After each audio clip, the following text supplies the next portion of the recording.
My name is Brian Pancoast. I'm from Nelson, British Columbia.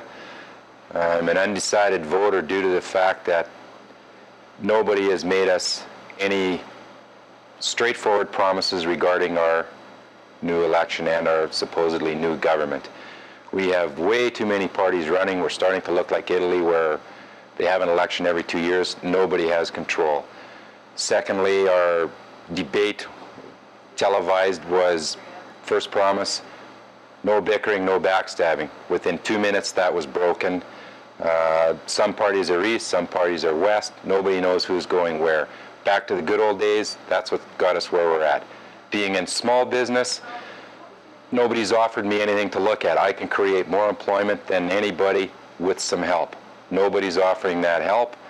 We're in a schmozzle. Nobody knows what to do. Broken promises. Where does it stop? I'm Gwen Cavanaugh in Nelson.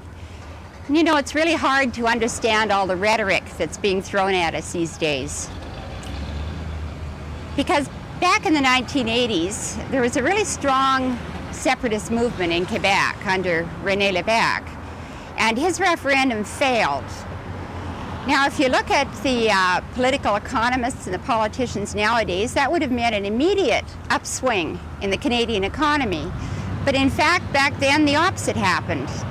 Then we had Meech Lake, and of course it failed too. And all the dire results that were predicted didn't happen. In fact, the interest rates went down, and the rate of exchange remained virtually the same. So all of these swings of political opinion don't really have that much effect on the Canadian economy. What I'm worried about is the effect overall that it will have on my children and my grandchildren. We're a mobile workforce, and working in British Columbia one day might mean working in Ontario the next day.